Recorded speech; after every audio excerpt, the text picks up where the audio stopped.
Minutos, estamos recebendo aqui nos nossos estúdios ex-vereador, ex-presidente da Câmara Municipal de Belo Horizonte, presidente municipal do MDB, Gabriel Azevedo. Seja muito bem-vindo aqui pela primeira vez à nossa bancada do Start 98 News. Como vai, vereador? Bom dia. Eu vou chamar de Gabriel, tá? Não vou chamar nem eu já nem ia de dizer presidente, isso, eu vou né? chamar de Senão eu Gabriel. vou lhe chamar jornalista. Bom dia, jornalista. Oi, gente, bom dia, Laura, bom dia, Guilherme. Bom dia para você que está escutando aí a 98 News, assistindo a gente. É um prazer estrear aqui. Me sinto muito em casa nos estúdios da 98 e estar com você, Guilherme, de volta é muito bom. Estava sentindo sua falta. Estava aqui nos novos projetos, organizando algumas coisas, mas agora nós Antes de entrar no ar, falei assim, que bom que eu tô chegando aqui, não tava dando tempo de vir. Aí o Guilherme falou, mas também fala ali, fala lá, fica falando em todas as rádios e televisões, aí não vem aqui. Uma hora tinha que falar aqui. Não, é bom estar aqui estreando Horário com vocês. disputado. Deixa eu lhe perguntar, a primeira questão, Gabriel, é sobre a sua avaliação sobre a cidade de Belo Horizonte agora. Todo mundo sabe da sua relação com o município, de como você tem aqui como a sua base para todos os efeitos, para a sua vida, para os seus negócios, para os seus planos políticos. Sua avaliação sobre essa cidade neste exato momento, ela é uma avaliação de uma cidade que está indo bem, está caminhando bem, está tendo boas ideias circulando pela cidade? O Guilherme, Belo Horizonte para mim não é desculpa para fazer campanha. A campanha eleitoral passou e Belo Horizonte continua na minha vida em tempo integral.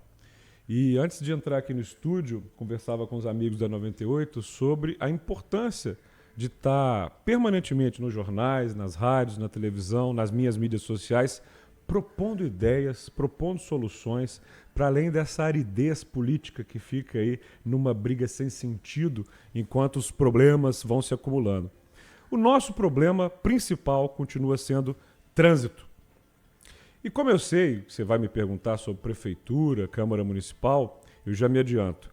Hoje existe um assunto principal que envolve o Poder Executivo e o Poder Legislativo. O nome é Tarifa Zero. Essa é a bola da vez. Vamos ser franco. Aqui você está conversando com o autor do que existe de tarifa zero em Belo Horizonte. E o bom é que isso está bem documentado. A gente tem, né, o projeto de lei 538 de 23, que chegou na Câmara, uma emenda da minha autoria, que insere 5 modalidades de tarifa zero. Então, para quem não sabe, as pessoas que estão em vilas e favelas hoje não pagam para utilizar o ônibus, assim como os estudantes, que por muito tempo foi só meia tarifa e agora é tarifa zero. Mas aquelas pessoas que estão buscando emprego no Cade Único, mulheres vítimas de violência e quem está em tratamento de saúde. Com um detalhe, nessas duas últimas modalidades, sobretudo para quem está procurando o serviço de saúde, ainda não regulamentaram. Já são 2 anos. Né? E por que eu estou falando isso no sentido de principal problema da cidade? Porque um projeto de lei foi protocolado na Câmara Municipal no início desse ano, projeto 60 de 2025. Ele está tramitando há 6 meses. 2 comissões deram pareceres que transformam o texto original em algo oco.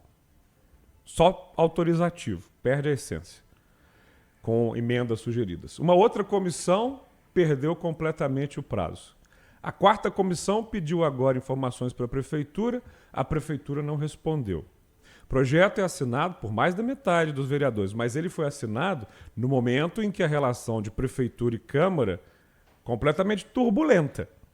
Então, nesse sentido, já são 6 meses, e aí eu comparo. No ano passado, quando chegou um projeto para adquirir 100 ônibus elétricos na Câmara e eu era o presidente, em 31 dias estava aprovado no segundo turno e enviado para o prefeito para virar lei no Diário Oficial. Só falta chegar os ônibus, que ainda não chegaram. A Câmara fez a parte, a Prefeitura não. E por que eu digo que esse é o principal ponto? Já são mais de 150 cidades que têm tarifa zero no Brasil. Posso falar de Maricá, posso falar de várias outras que estão mostrando uma ampliação enorme das pessoas que estão de volta no ônibus e não estavam. Nós não vamos melhorar a mobilidade da nossa cidade se nós não avançarmos nessa pauta. Como pai do tarifa zero que existe em Belo Horizonte, eu digo que nessa discussão a sociedade já entrou, artistas já entraram, o povo já está discutindo, falta O prefeito. Porque não adianta, eu vi aqui a entrevista de um secretário de governo que falou assim com a autora do projeto. Eu pedi para ela os estudos.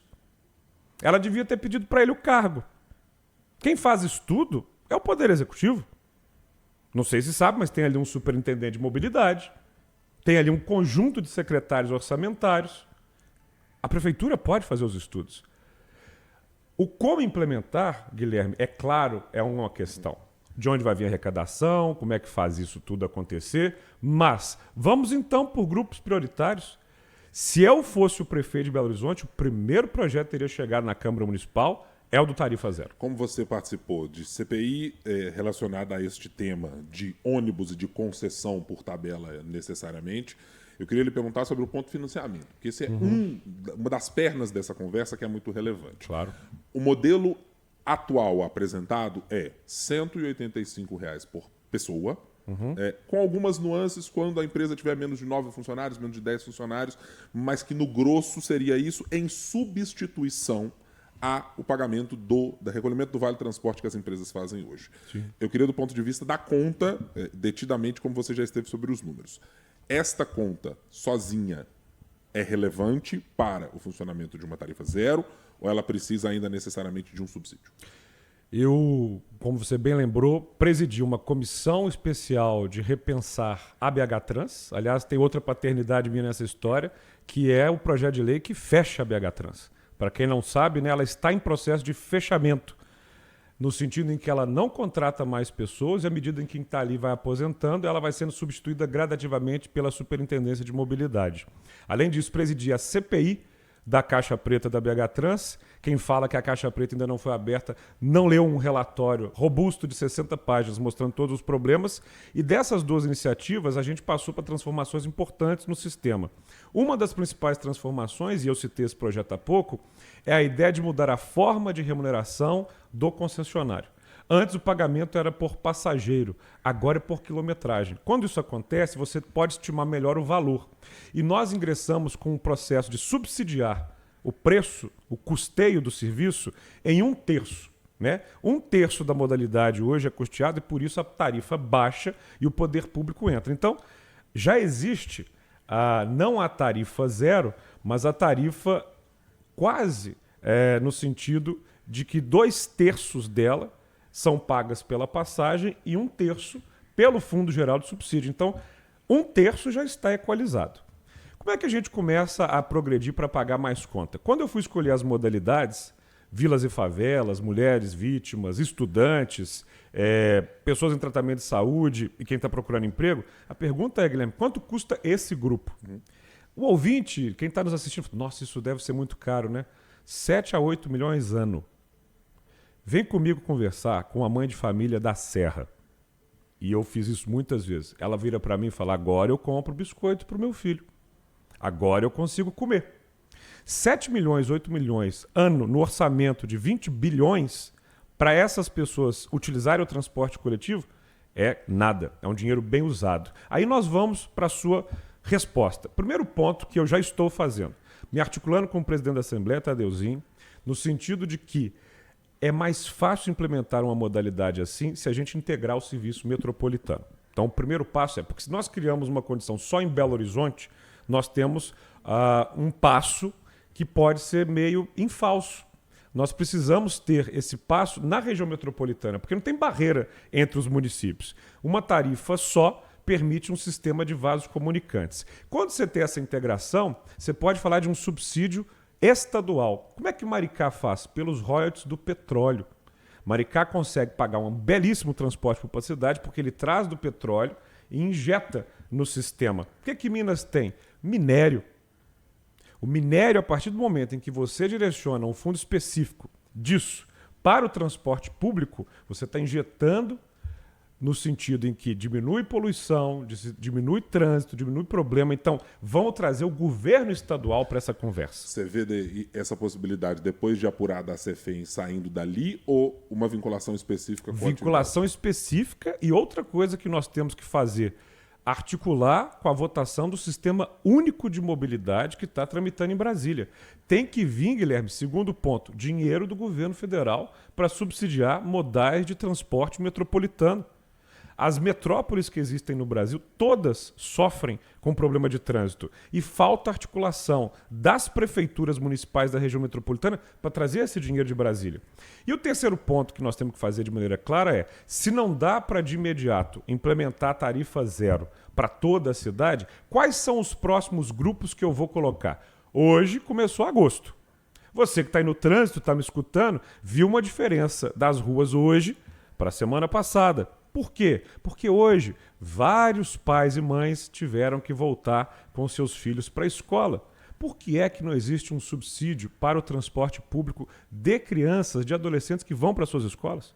Um escolar público, para tirar da rua essa quantidade de gente que começa a prejudicar o trânsito porque tem que deixar os filhos na escola, de manhã, na hora do almoço, à tarde. Isso tudo prejudica. Então é um grupo prioritário. Segundo, funcionário público. Como é que você está cobrando do funcionário público, do próprio empregador? Ou seja, cadê o vale transporte do funcionário público? Se professoras, médicos e toda essa gama de pessoas que atende a cidade é retirado do carro e colocado dentro do ônibus, menos gente na rua. Então estou falando de pais e mães que levam crianças na escola, funcionários públicos, toda a rede de ensino. Aí estou falando de universitários, estou falando de ensino médio, ensino fundamental, até porque tarifa não deveria ser um problema para quem quer estudar. Na hora em que nós vamos colocando aos poucos a tarifa zero no sistema, e eu compreendo, essa foi a minha dissertação de mestrado na London School of Economics, onde eu me tornei mestre em cidades, se você simplesmente imprime o tarifa zero de uma vez, isso não quer dizer que todo mundo que está no carro vai deixar o carro e vai para o sistema. Sim. Essa é a minha principal abordagem. Por isso é que eu compreendo a tarifa zero como uma política social e não necessariamente uma política de mobilidade. Mas, ao colocar todos os estudantes no ônibus,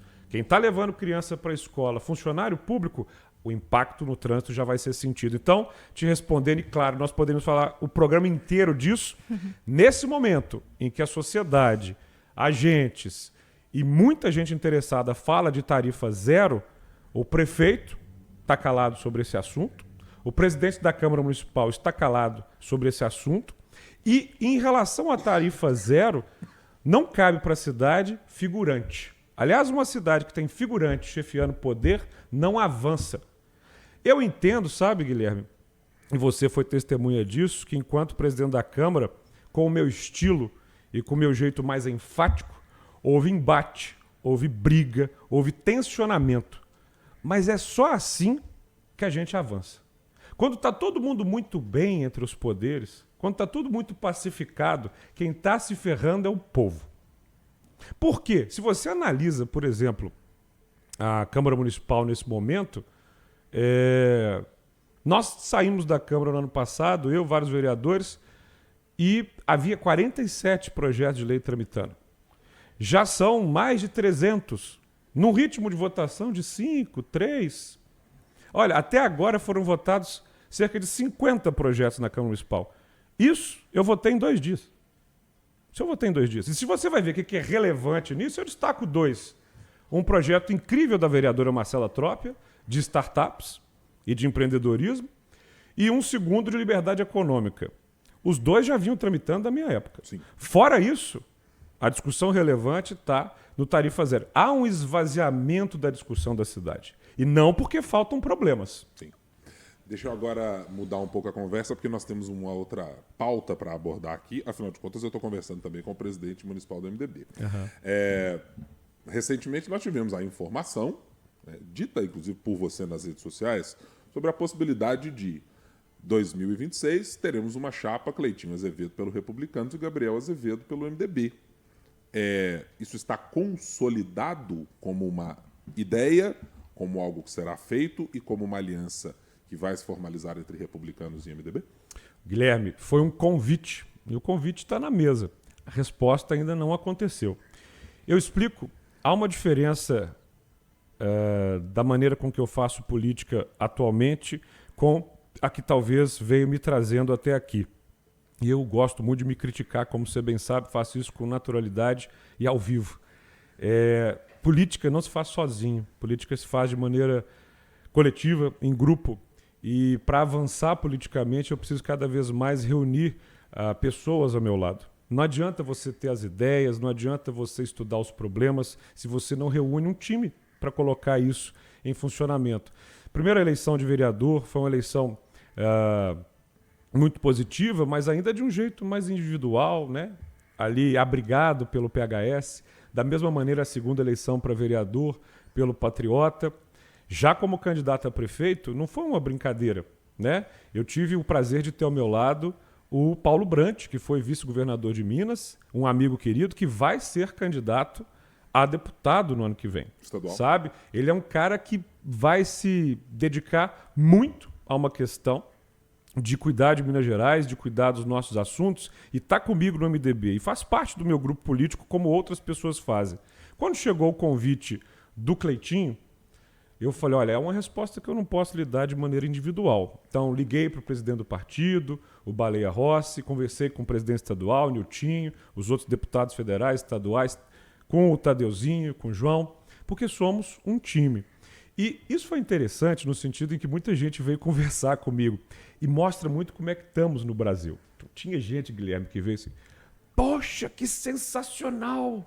Vai ser uma dupla incrível, porque o Cleitinho tem essa questão mais popular e você vai conseguir colocar as ideias e tal. Eu ouvi, obrigado pela sua consideração, do mesmo jeito.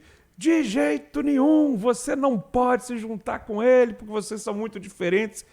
E veja, ninguém nesse momento discutiu assim, tá, mas e a dívida de Minas? Mas e as estruturas das nossas estradas?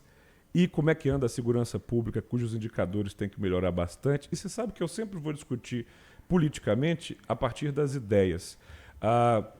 O Cleitinho é um político extremamente popular, sempre contou com o meu diálogo, né? É um cara que se elegeu vereador no mesmo ano que eu, depois foi deputado estadual, eleito senador, e tem posições com as quais eu concordo, ou seja, o Cleitinho, a partir do momento que é o único senador que votou contra o aumento de deputados, me representou. Quando ele defende a diminuição da escala de trabalho, me representa.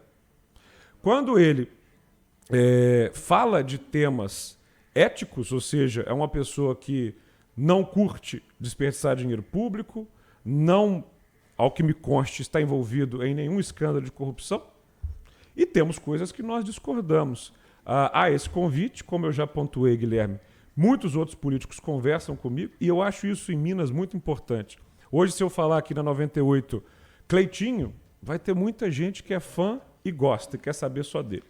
Se eu falar Rodrigo Pacheco, vai ter muita gente que é fã e quer saber. E se eu falo isso, você vai ter sensações diversas dos dois lados. Eu não tenho problema nenhum em conversar com o Cleitinho, com o Pacheco, com o Carlos Viana. Que bom que eu tenho os 3 telefones de senador aqui no meu celular e consigo falar com os 3. Então, deixa eu lhe perguntar sobre 2026, sobre essa mesma ótica, Gabriel. Se o cenário contempla a candidatura de Cleitinho Azevedo, hipoteticamente com você lá, eu devo entender, de alguma maneira, que a candidatura de Tadeuzinho ao governo de Minas está absolutamente descartada ou ela ainda está na mesa? Por isso que eu digo que nós somos um grupo, está tudo na mesa. Está tudo na mesa. 2026, olha, falar de 2026 agora é ser muito antecipado. Sinto que o vice-governador, Matheus Simões, ao desejar se colocar muito rapidamente como o único candidato bolsonarista desse jogo, o único candidato que representa a direita, passou o carro na frente dos bois e foi atropelado pelos fatos. Não é um fato que ele é o único candidato. Essa estratégia de querer vencer por WO nunca vai muito bem.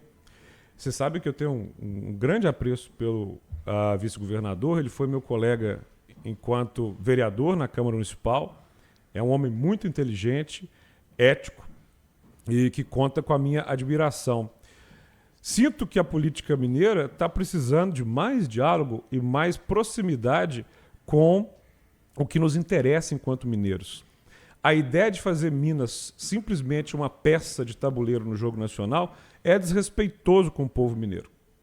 E eu já disse isso para as pessoas que me perguntaram, eu digo aqui, o Matheus Simões sempre recusou medalhas, sempre recusou honrarias.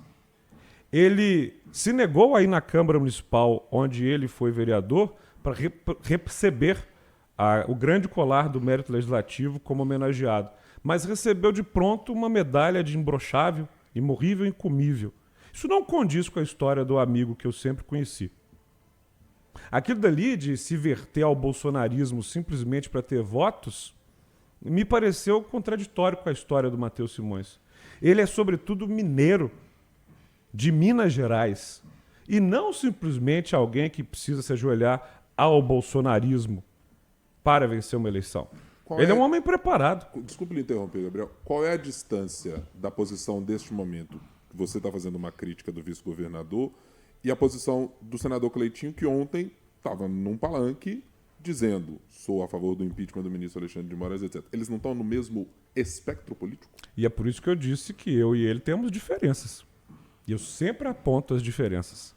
Do que me pareceu muito considerável da fala do senador Cleitinho ontem foi o alerta à população de que há um personagem chamado Eduardo Cunha. Alô, mineiros! Vou fazer cor ao senador Cleitinho Azevedo, não somos parentes. Há um personagem chamado Eduardo Cunha se candidatando a deputado federal por Minas Gerais. Não é possível. Não é possível. E é nessas horas que eu tenho que concordar com ele. Esse é um alerta importante. Eu já vi uma análise a respeito dessa conversa de dizer o seguinte, e você mencionou de alguma maneira aqui, de que Gabriel Azevedo domaria Cleitinho Azevedo, né? Essa ideia que perpassou a política nacional há algum tempo, quando falávamos, por exemplo, do ex-presidente Bolsonaro e do ministro Paulo Guedes, ao dizer, olha só, não, alguém vai chegar aqui e tornar determinadas posições políticas que ele tem, a maneira de se apresentar para o eleitorado, de como conversar, de serem mais reduzidos. Como é que essa conversa... Eu não sou domador, esse não é exatamente minha predileção. Eu sou político, são coisas distintas. As pessoas estão conjecturando um convite. Eu insisto, é um convite. Tratem exatamente como ele é, um convite. O que eu posso afirmar para quem está me acompanhando aqui na 98 News é que eu sou pré-candidato a prefeito em 2028. Essa é a maior certeza que eu tenho em relação ao meu futuro político. Estou nas mídias sociais, nas ruas, nos espaços. Quinta-feira agora, Guilherme, evento já com centenas de inscritos enquanto presidente da Fundação Ulisses Guimarães para discutir sistema eleitoral, sistema de governo e integração tarifária. Vamos falar ao fundo o que as pessoas querem para o nosso país. Sábado, estou indo fazer uma caminhada que sai do Parque Municipal até a Praça da Liberdade para contar a história de Belo Horizonte. Centenas de inscritos, vai parecer uma seita caminhando ali na rua, sabe? Mas as pessoas gostam desses passeios. Eu não abro mão de fazer política mesmo sem mandato. Tem uma coisa que as pessoas dizem muito, né? Político não pode ficar sem mandato. Eu compreendo o que muita gente fala nesse sentido, porque percebem que há muitos políticos que só sabem existir dentro de um mandato. Não sabem viver de carteira assinada, não sabem pegar um ônibus, não conhecem a vida real. Meu mandato terminou depois de 8 anos e tudo bem. Eu fiquei um mandato inteiro de vereador, disputei a reeleição, concorri a prefeito, fui muito bem votado, 133.728 votos. Se você é um desses eleitores e está me escutando agora, muito obrigado, guarde ele para a próxima. Estou agora dando aula em 5 faculdades, fazendo doutorado com o meu bar, abrindo outros. E estou muito feliz nesse sentido de que eu não vivo de política, mas vivo para política. E vivo para Belo Horizonte. O candidato a prefeito, Gabriel Azevedo... Porque senão a gente toma... Perfeitamente. Muito pré-candidato. Pré-candidato. Viu? Mete um pré aí. Potencialmente candidato. Pré-candidato. Potencialmente candidato. Até as palmeiras da Praça da Liberdade sabem disso. Não mais voltará a ser vereador em nenhuma hipótese? Não, eu sinto que você tem que virar as páginas. 8 anos dedicados à Câmara Municipal de Belo Horizonte foram 8 anos, né? E assim, com muitas questões. Eu sempre me divirto, Guilherme, quando eu posto sobre algum tema assim, por que no lugar tal, na Finlândia, a forma com que as pessoas em situação de rua são tratadas, papapá, vem alguém e fala assim, e por que é que você, como vereador, não fez isso? Eu falo, opa, brupt. E já vem ali um conjunto. O que eu não fiz foi projeto de lei inócuo, inconstitucional, que não serve para nada, para fazer cena para multidão. Não. Mas está aqui essa. Se o assunto é mobilidade, posso falar um programa aqui de coisas que a gente fez nos 8 anos. Saúde, educação, leis, ações, comissões, projetos. eu me senti realizado. Lógico, a cidade não ficou do jeito que eu queria. Sobretudo porque a função de vereador é uma função muito limitada. E as pessoas têm uma dificuldade de compreender qual é, de fato, o papel de vereador, que é para além de projeto de lei de nome de rua, de data. Você está lidando com orçamento, legislações locais, planos, diretores, né? Então, fiquei muito realizado com 8 anos como vereador. Essa fase foi concluída. Até porque fui presidente da Câmara, né, por 2 anos, e isso somou um trabalho adicional. Gabriel Azevedo, ex-vereador, ex-presidente da Câmara Municipal. Já? Presidente estadual da... É aqui... Quanto tempo passou? Pouco, pô. Não, é porque não, tem uns 20 minutos. Tem muito assunto. Tem muito assunto. De que a gente não falou, Guilherme? Não, nós não falamos ainda outras coisas. Tinha coisas para tratar sobre verticalização, etc. Mas essas ficarão para outra próxima, vinda. Né? Então venha, por gentileza, tá? No novo convite para a gente tratar desses assuntos e outros da cidade. O espaço está aberto para que as conversas sobre a cidade e, sobretudo, sobre Minas, são aquelas que nós, na 98 News, nos propomos sempre a fazer. Sim. É tornar este espaço um espaço de diálogo, de conversa, das boas, das más ideias, das criticáveis, das não criticáveis, mas sempre da discussão tendo Minas e o desenvolvimento. O que fazemos para sair do lugar A para o lugar B ao quadrado, B ao cubo, para melhorar a cidade. Obrigado, Gabriel, por estar conosco. Obrigado a vocês, Laura, Guilherme. Sobretudo, dizer aqui que nessa fase política que nós estamos passando, e me permita aqui esse raciocínio, parte da briga que se dá surge da forma com que as pessoas se informam. Vez ou outra alguém vem conversar comigo e eu pergunto assim, mas me diga, onde é que você leu isso? Não, eu li aqui, ó. Ela me mostra o grupo de WhatsApp dela, com alguma imagem mal formatada, com carinha de notícia. Falou, e se você chegou na fonte? Isso é mentira. São várias mentiras de ambos os lados que perpetuam o debate via grupo de WhatsApp. Está aqui na 98 News, com jornalistas como vocês. Sobretudo, Guilherme, quero aqui o registro do meu amigo Paulo Leite, tá? Porque não estou vendo aqui de manhã, mas que é um monumento do jornalismo. Daqui a pouco está aqui né? também, Jim. Vou dar um abraço nele já. E ver gente que apura, que entrevista, que gera notícia de qualidade. Isso é pilar de democracia e de boa política.